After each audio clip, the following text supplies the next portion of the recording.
Sports are universal. It's something that no matter where you live in the world, no matter what sort of environment that you've grown up in, some element of you connects with sports. There's something that is always compelling about men and women who are willing to showcase their talents and their abilities in an effort to try to overthrow their enemy, to overcome the obstacles that are in their way, to prove who is truly the physically superior being. I have never been able to prove that myself, but that's okay. Sports aren't just about the entertainment element of the thing. I mean, there is something that's always entertaining about having a sport on, at least to me. Mandy disagrees, but that's okay. But it's about the inspiration that comes from watching them work and climb and fight in an effort not just to be good, but to be the best. And the thing that really captivates us as spectators, if you will, is watching these athletes who not only prove to be the best, but are so good at their given sport and their given realm that they actually become known beyond the field of play. Ironically enough, for what they do on the field of play. There are certain names throughout history that if we throw them out there, whether you ever watch that person play or do any sort of sport, you know who I'm talking about. Michael Jordan was so dominant on the basketball court that still to this day he is held up as the standard bearer. Everybody's looking for who's going to be the next Michael. He's just that good. And he's not played in 20 years. Peyton Manning hasn't played a down in 7 years, and yet he's still considered a pop cultural icon. And personally, I love it on Monday nights whenever he and his brother are the ones doing the games on ESPN2, because then I don't have to listen to Troy Aikman and Joe Buck, the two most monotonous guys to listen to in all of sports. I don't know how they got the Monday night game, because they're just awful to listen to. So I just switch over and watch the Manning brothers. They're far more entertaining. But Babe Ruth has been dead since 1948. So none of us in this room have ever watched Babe Ruth hit a home run, unless we watched it on film. And yet we all know who he is. We all know what sport it was that he played, because these figures, they have transcended everything that we know about in our world as far as sports goes. But there are occasionally some people in sports whose not just their physical dominance is so inspiring and causes us to pay attention, but the stories of what they've had to overcome. The things that they've had thrown in their lives that for any one of us might shut us down entirely, but for them, they go with the right mindset. They keep going, they keep driving. And it becomes something that's inspirational to the entire world. And for the longest time, the story of Lance Armstrong was one that inspired people, lifting up their spirits as a way to show us that no matter what obstacles we throw in our path, if we have the right mindset and the right dedication, we can overcome anything. He is probably still the single most well-known professional cyclist in history. And if I'm being totally transparent with you, the only professional cyclist whose name I know. Might come as a shock. I don't follow professional bicycling all that closely. I know, I'm a terrible sports fan. But his story would be something that would lift up people. The story of Lance Armstrong was just completely captivating and hard not to find inspiring in some way.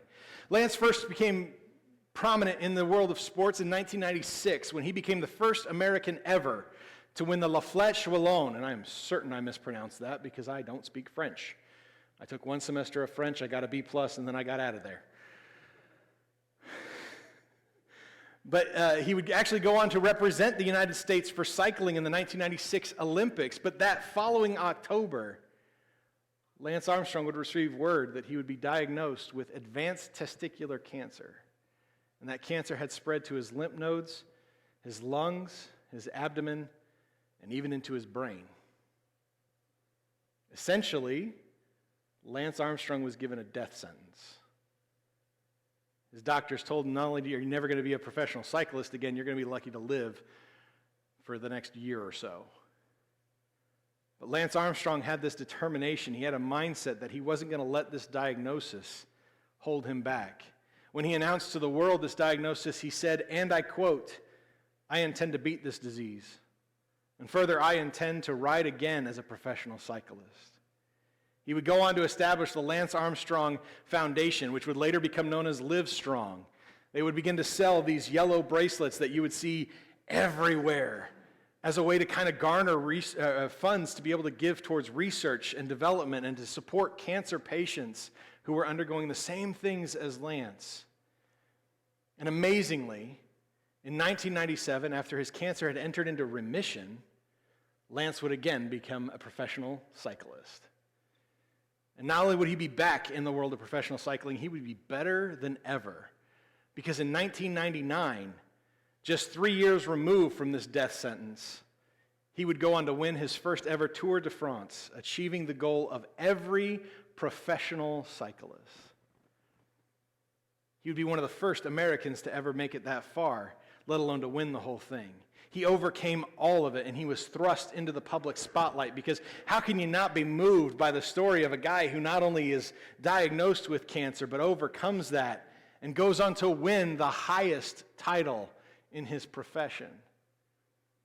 But it wouldn't stop there, because Lance would go on to win 6 more Tour de France championships, not only demonstrating his ability to overcome this diagnosis, but to make him the single most dominant professional bicyclist of all time. Nobody had ever won 7 Tour de France's until Lance Armstrong.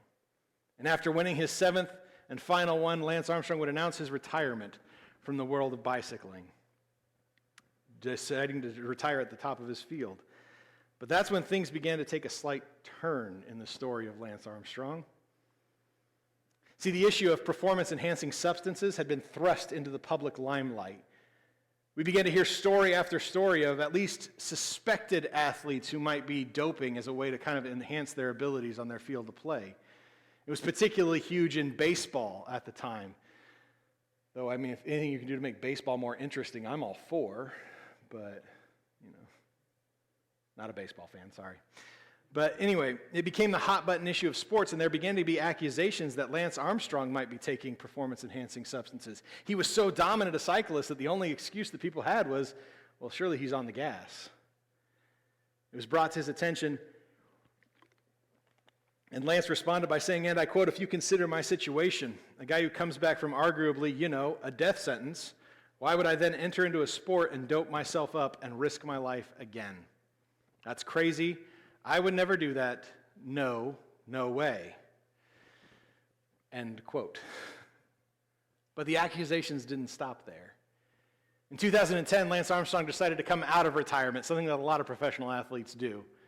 He wanted to compete one more time, but as he was doing so, there became a huge story that broke out because his American teammate and 2006 Tour de France champion, Floyd Landis, admitted that he used performance-enhancing drugs.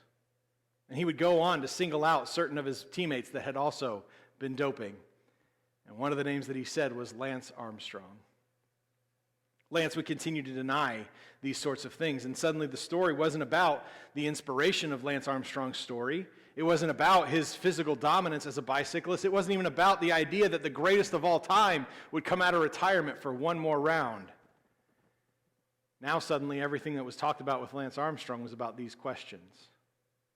No matter how much he would deny, no matter how much he would say, there's no way I ever did that sort of thing, the questions never stopped.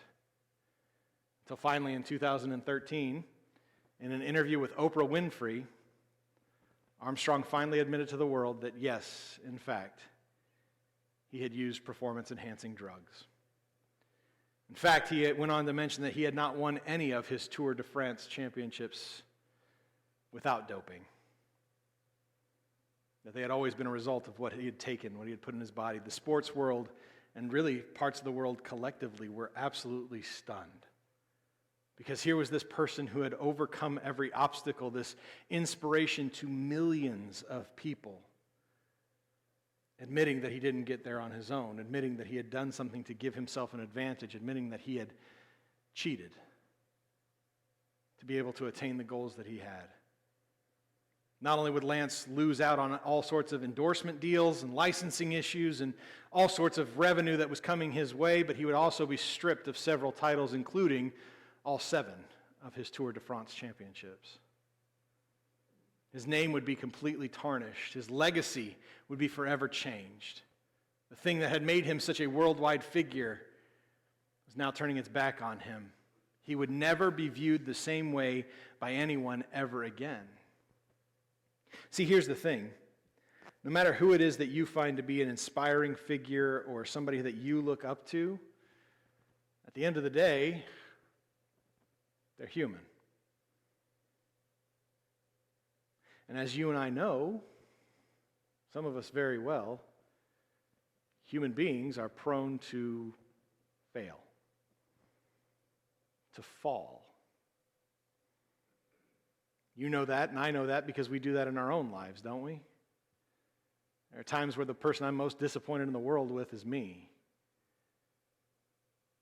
But you and I also could probably tell other stories of these people that we looked up to, people who we were inspired by, people whose story resonated within us, and only to find out that they're not who we thought they were. That the private person was different than the public persona. And it changes the way that we look at them forever. In some cases, making what was once a beloved figure in our lives somebody who we'd rather not talk about at all.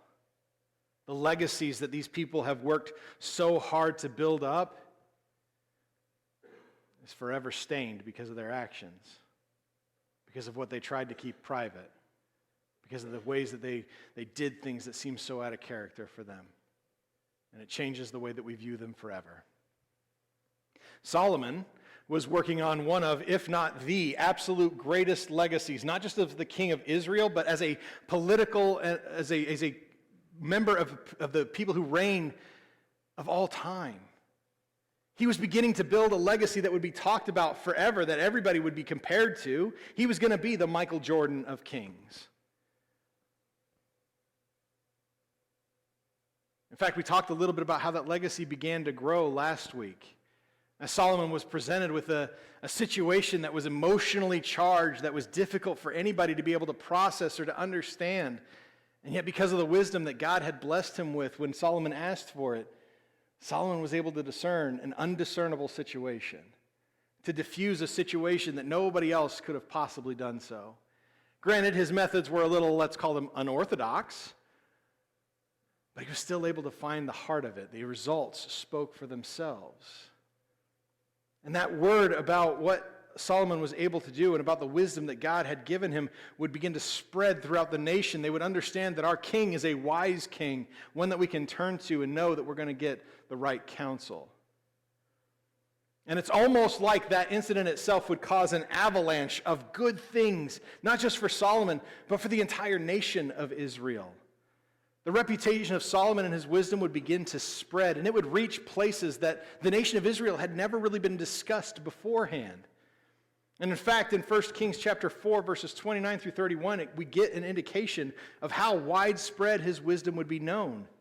Because it said, God gave Solomon wisdom, very great insight and understanding as vast as the sand on the seashore.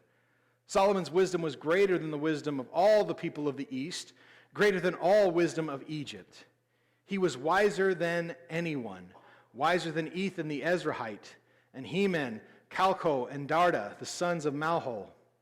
His reputation extended to all the surrounding nations. Everybody was talking about Solomon. Those in Israel, those outside of Israel, more and more word about his reputation, about the wisdom that he had, that he came only from God, began to spread. And the world began to take notice.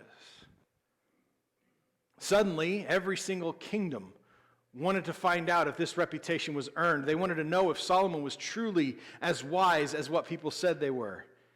And anyone wanted to learn from Solomon directly. It says in verse 34, it says, emissaries of all peoples, sent by every king on earth who heard of his wisdom, came to listen to Solomon's wisdom.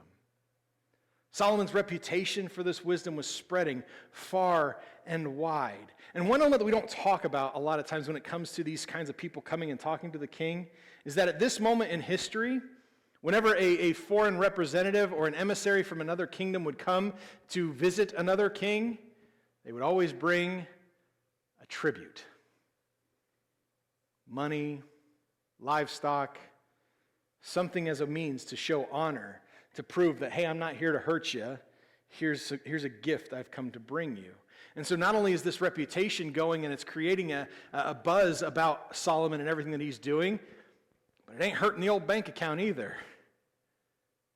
And Solomon would actually get to the point where he would amass so much stuff that he was able to do something that his father David had always wanted to do, but had not been permitted to do. Solomon would actually get to build the temple of God. Understand, up till this point, the place where all of Israel would gather to worship God was the tabernacle. And a tabernacle is kind of nice, but a tabernacle is one thing that won't do when it comes to God, and that's that it's meant to be temporary. It's portable. The tabernacle had been established back when the nation of Israel was a bunch of nomads wandering the desert before they ever settled into the promised land. And ever since that day when Joshua established the kingdom of God, there had been talk of, we got to build a temple. But it just never happened. David wanted so badly to be the one to do it. David wanted to be the guy who could honor God. And that makes sense, right? We know him as being a man after God's own heart. But God told him, nah, you got too much blood on your hands. David was a skilled warrior. He had led Israel through a time of war and all kinds of other frustrations. And God said, it's not going to be you. It's going to be your son Solomon. And I have to think that when God said it's going to be Solomon that's going to be the one who's going to establish my temple, that God knew exactly what Solomon would be, right? That if anybody was going to build God a temple that was going to be worthy of being called the temple of God, it would be Solomon, because he'd have the money to do it. And Solomon did exactly that. He goes on to build the temple of God, and he has all sorts of elaborate carvings made by the finest artists that he could find. And then once those carvings are done, he overlays them with gold. He goes on to add all sorts of really expensive items into the house of God, doing everything he can to make sure that when people walk into that temple, they recognize that this must be the place that is the house of God. Doing everything he can to make it ornate and all sorts of beautiful things. In fact, seriously, I want to challenge you this week. Go back and read 1 Kings chapter 6, because that's where we're giving a list of basically of everything that Solomon did for the temple. And you try to tell me after you read 1 Kings 6 that, yeah, that couldn't possibly have been a place for God. Solomon spent some serious dough on this place, making it all sorts of things. It was so elaborate that at the end of 1 Kings chapter 6, verse 38, it tells us how long this process took. Picking up where it says, the temple was completed in every detail and according to every specification. So he built it in 7 years. It took Solomon 7 years before he was finally willing to look at everything that had happened in the temple and say, yeah, this is it. 7 years of amassing all sorts of gold and bronze and ivory and cedar wood and doing everything he could to make sure that this temple would stand as a beacon, that everyone in Israel would know that this is the house of God. In fact, as Solomon finished up everything, he had a moment of dedication where he invited the entire nation of Israel to come to Jerusalem to be at the dedication of this temple. And God was so pleased with his new digs that 1 Kings chapter 8, verses 10 and 11 tell us, when the priests came out of the holy place, the cloud filled the Lord's temple, and because of the cloud, the priests were not able to continue ministering, for the glory of the Lord filled the temple. God is so tickled by the house that Solomon built for him that he gave everybody the day off. I love it. I love it. And after this encounter, after Solomon builds his own palace, after he does a lot of cosmetic things to make the city of Jerusalem a beacon, a city on the hill, something that people can look at and aspire to, after Solomon has done so many great things for this nation, Solomon is once again visited by God. For a second time, God comes before him and he says something rather interesting. Because God not only affirms what he had told Solomon in chapter 3, but he also brings a little extra into this. We see it in 1 Kings chapter 9, verses 4 through 7. He says, as for you, if you walk before me as your father David walked, with a heart of integrity and in what is right, doing everything I've commanded you, and if you keep my statutes and my ordinances, I will establish your royal throne over Israel, as I promised your father David. You will never fail to have a man on the throne of Israel. If you or your sons turn away from following me, and do not keep my commands, my statutes that I have set before you, and if you go and serve other gods and bow and worship to them, I will cut off Israel from the land I gave them, and I will reject the temple I have sanctified for my name. Israel will become an object of scorn and ridicule among the people. Kind of interesting that God feels the need to add that in there, right? But Solomon's leadership would ultimately lead to the nation of Israel becoming one of the first global superpowers. The nation of Israel was the standard bearer. People wanted to move to the nation of Israel because it was a place where people that knew they could find happiness, where the ruler, the figurehead of the entire nation was the wisest in the world. More and more people wanted to come and keep going to Solomon. At the height of his reign, Solomon was able to bring a period of peace that Israel had never experienced before, and likely has not been able to experience since. Understand, we overlook this so often. It wasn't David that made Israel known on the map. David was not the one to have the nation of Israel on the lips of every country around it and further. Solomon did that. Solomon's name was so widespread that at one point in time, the Queen of Sheba traveled to Jerusalem in order to test him, to find out if what she'd heard about him was as impressive as it really was. This is not a small feat. This is not a weekend jaunt over to the nation of Israel. Understand, modern-day capital of Yemen, which was formerly known as the nation of Sheba, is about 2,504 kilometers from Jerusalem. Again, this is way before the age of cars. So if you wanted to go from Sheba to Jerusalem, you had to walk. And on a good, clear walking path, and if you have no stops for potty breaks or spending the night or anything like that, it takes you 34 days to walk from the capital of Sheba to Jerusalem. That means that this queen took 2 months and then some to go and learn from this king. His reputation was so impressive that she had to be the one to do so, that she left her nation without a ruler for over 2 months. And this is what she had to say. This was her summation of everything that she learned from Solomon in 1 Kings chapter 10, verse 6. She said to the king, "The report I heard in my own country about your words and about your wisdom is true. But I didn't believe the reports until I came and saw with my own eyes. Indeed, I was not even told half. Your wisdom and prosperity far exceed the report that I have heard."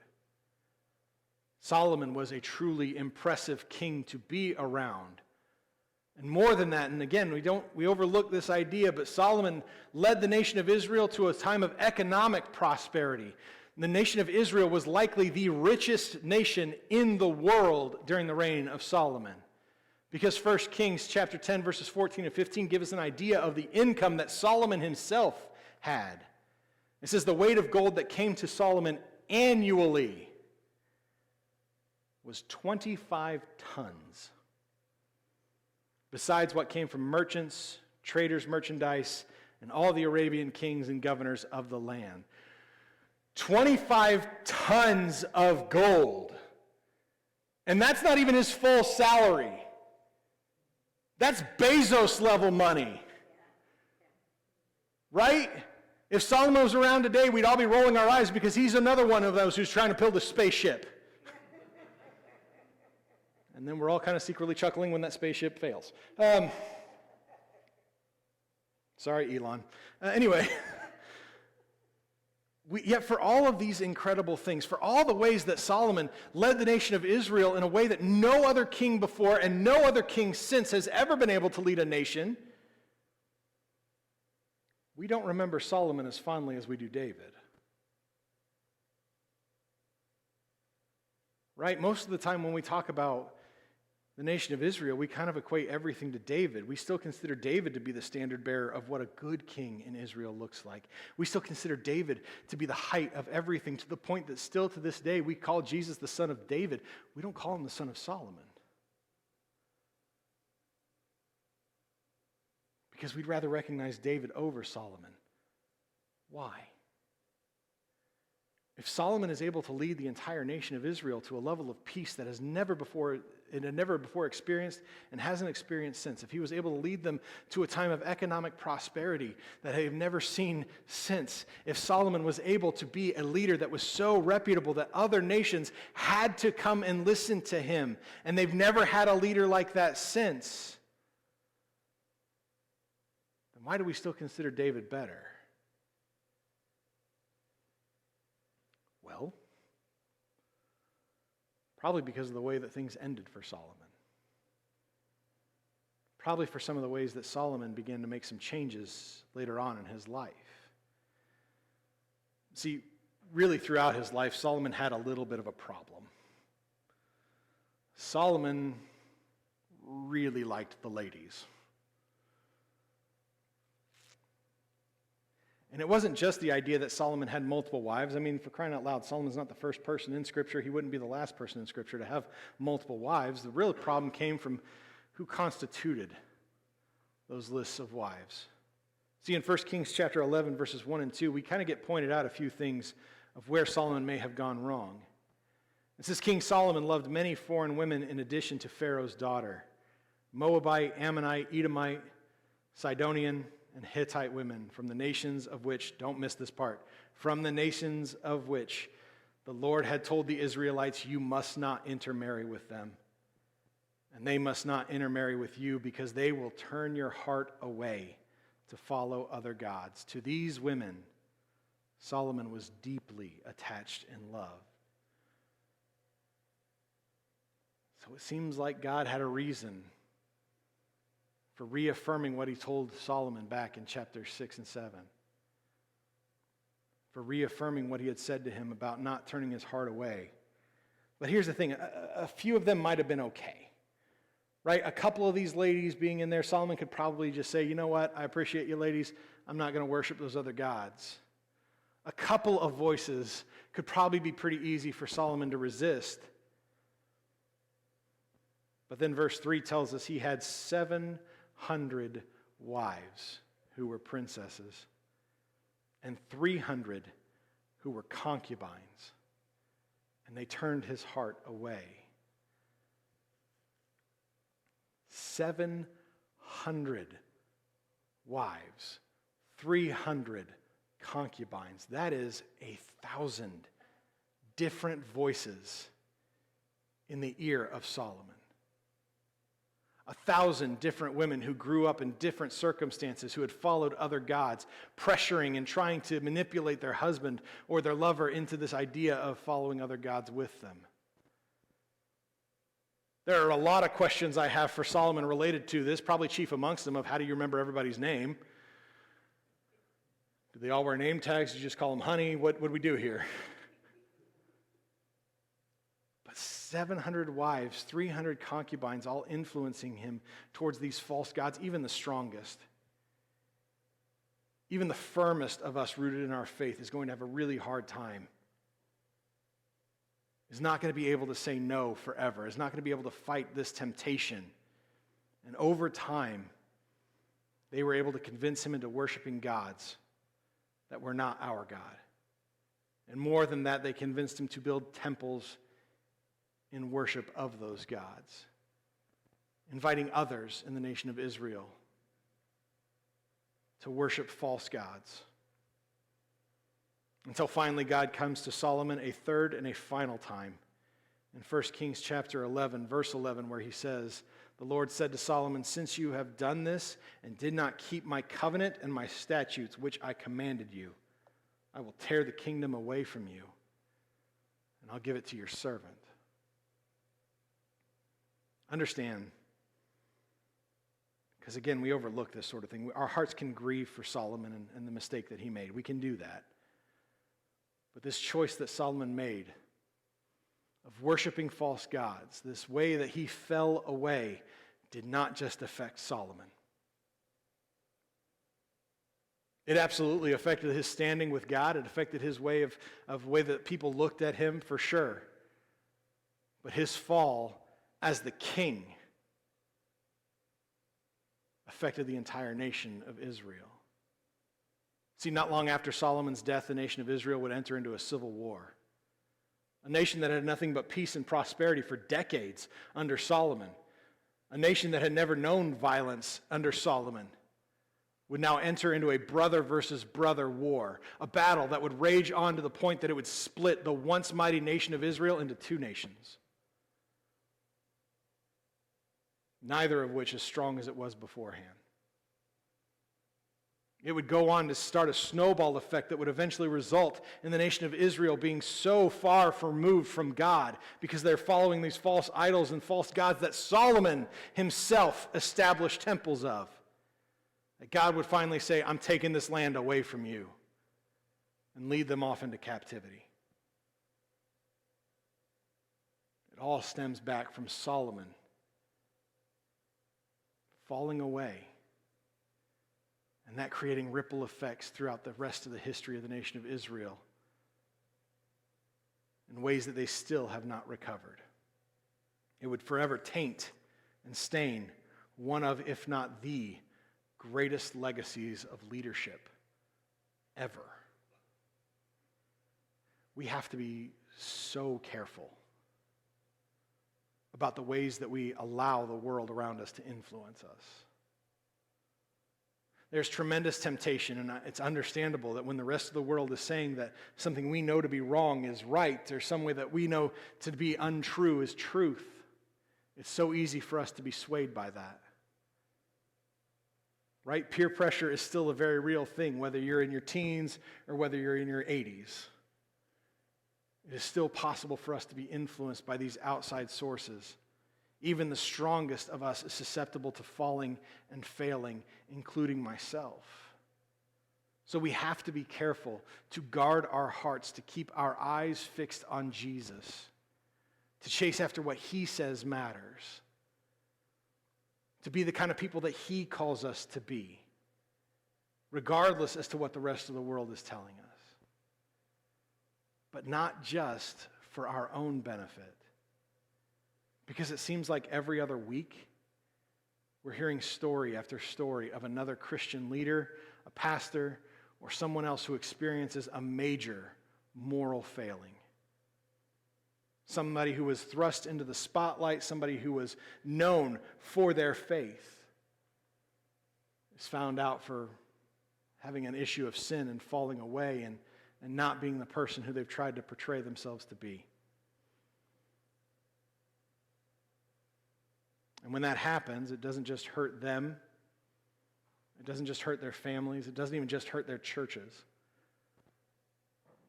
But for millions of others who see that, they look at what happens there, they see that as evidence that the church itself, if not the Christian faith, is worthless.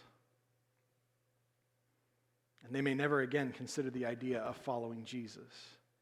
You've likely heard the statement before that you might be the only Bible anyone ever reads.